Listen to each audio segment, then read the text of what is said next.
Shri Sai Satcharitra, Chapter 11. Sai as Sagun Brahma, Dr. Pandit's worship, Haji Siddiq Falke, control over the elements. Let us now in this chapter describe the manifested Sagun, Brahman Sai, as to how he was worshipped and how he controlled the elements. Sai as Sagun Brahma. There are two aspects of God or Brahma, the unmanifested Nirgun and the manifested Sagun. The Nirgun is formless while the Sagun is with form, though both denote the same Brahma. Some prefer to worship the former, some the latter. As stated in the Gita, chapter 13, the worship of the latter is easy and preferable. As man has got a form, body, senses, etc., it is natural and easy for him to worship the God with form. Our love and devotion do not develop unless we worship Sagun Brahma for a certain period of time, and as we advance, it leads us to the worship, meditation of Nirgun Brahma. So let us start with Sagun worship. Image, altar, fire, light, sun, water. Brahma are the 7 objects of worship, but Sadguru is better than all these. Let us on this occasion bring to our mind the form of Sai, who was non-attachment, incarnate, and who was a resting place for his devotees. Our faith in his words is the asan, and our sankalp, determination to accomplish the puja, is the abandonment of all our desires. Some say that Sai was a Bhagavad Bhakt, devotee of the Lord. Others say he was a Mahabhagavat, a great devotee, but to us he is God incarnate. He was ever forgiving, never irritable, straight, soft, tolerant, and content beyond comparison. Though he looked embodied as having the form, he was really disembodied, emotionless, unattached, and internally free. The Ganges on its way to the sea cools and refreshes the creatures affected with heat, gives life to the crops and trees, and quenches the thirst of many.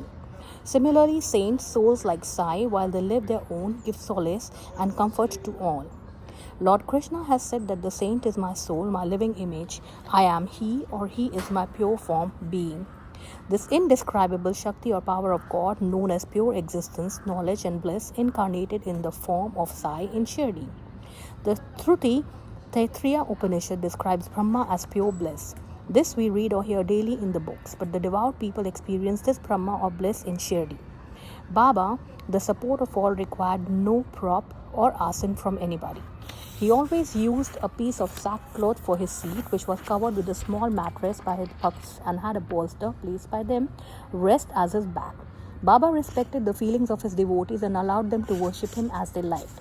Some waved chamar or fans before him, some played on musical instruments, some washed his hands and feet, some others applied scent and chandan, some gave betel net with leaves, and some other offered naivedya.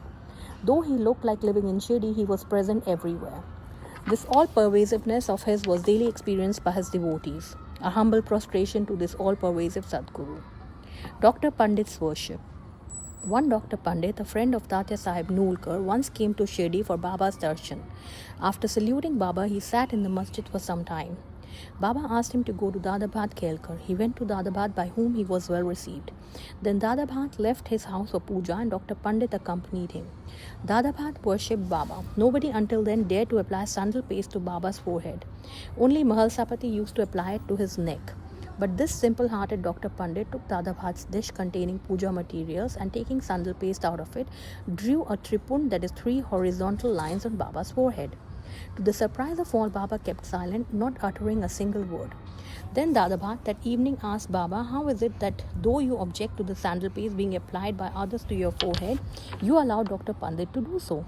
Baba replied that Dr. Pandit believed him to be the same as his guru, Raghunath Maharaj of Dhopeshwar, known as Kaka Puranik, and he applied the paste to his forehead as he was doing to his guru. Hence he could not object. On inquiry, Dr. Pandit told Dadabhat that he took Baba as his guru Kaka Puranik and realized him as the same. Hence he marked the tripun on Baba's forehead as he did on his guru's. Though Baba allowed the devotee to worship him as they pleased, still sometimes he acted in a strange way. Sometimes he threw away the puja dish and was wrath incarnate, then who could approach him? Sometimes he scolded the devotees at times. He looked softer than wax, a statue of peace and forgiveness. Though he seemed to shake with anger and his red eyes rolled round, still he was internally an ocean of affection and motherly love. He would call out his devotees and say that he never knew when he was ever angry with them. If it was possible that mothers would kick their children and the sea turned back the river, he too could neglect the devotees' welfare. that he, then slave of his devotees, always stood by them and responded to them whenever they called upon him, and that he always longed for their love. Haji Siddiq Falke. There was no knowing as to when Baba would accept a devotee. That depended on his will.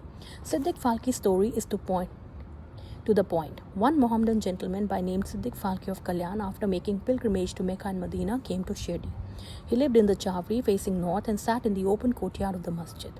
For 9 months, Baba ignored him and did not allow him to step into the masjid. Falke felt disconsolate and he did not know what to do. Somebody advised him not to be disappointed but to try approach Baba through Shama, a close and intimate devotee of Baba. He told him that as they approached the Lord Shiva through his servant and devotee Nandi, so should Baba be approached through Shama. Falke liked the idea and implored Shama to intercede for him. Shama agreed and on a convenient occasion spoke to Baba about him. Thus, Baba, why don't you allow the old Haji to step into the masjid? While so many persons freely come and go after taking your darshan, why not bless him once? Baba replied, Shama, you're immature to understand things. If the fakir Allah does not allow, what can I do? Without his grace, who will climb into the masjid? Well, go to him and ask him whether he will come to the narrow footpath near the Barvi well. Shama went and returned with an affirmative answer. Again Baba said to Shama, ask him whether he is willing to pay me the sum of rupees 40,000 in 4 installments. Shama went and returned with the answer that he was willing to pay even 40 lakhs. Again Baba said to Shama, we are going to cut a goat in the masjid, so ask him whether he would like to have its meat haunch or testicles of the goat. Shama returned with the answer that Haji would be happy to receive a small crumb from Baba's kulamba mud pot. Hearing this, Baba got excited and with his hands threw away the earthen jars and kulamba and straightway advanced to the Haji and lifting his kafni up in arms said, why do you brag and pose yourself as an old Haji? Do you read Quran like this? You are proud of your pilgrimage to Mecca, but you do not know me? Being thus scolded, the Haji was confounded. Baba then went back to the masjid, purchased a basket of mangoes and sent them to Haji. Then again Baba went to the Haji and taking out rupees 55 from his pocket, gave them in Haji's hands. Henceforth, Baba loved the Haji, invited him for meals, and the Haji thereafter came into the masjid whenever he liked. Baba gave him at times some rupees, and thus the Haji was enrolled in Baba's darbar. Baba's control over the elements. We shall close this chapter after describing 2 incidents showing Baba's control over the elements. Once at evening time, there was a terrible storm at Shri. The sky was overcast with thick black clouds. Winds began to blow with great force. Clouds roared and lightning began to flash and rain started pouring in torrents. In a short time, the whole place was flooded with water. All creatures, birds, beasts and men got terribly frightened and they all flocked to the masjid for shelter. There are many local deities in Shri, but none of them came to their rescue. So they all prayed to Baba, their god, who was fond of their devotion, to intercede and quell the storm. Baba was much moved. He came out and standing at the edge of the masjid, addressed the storm in a loud, thunderous voice. Stop your fury and be calm. In a few minutes, the rain subsided, the wind ceased to blow, and the storm came to a stop. Then the moon rose in the sky and people went back home well pleased. On another occasion at noon, the fire in the dhuni began to burn brightly. Its flames were seen to reaching the rafters above.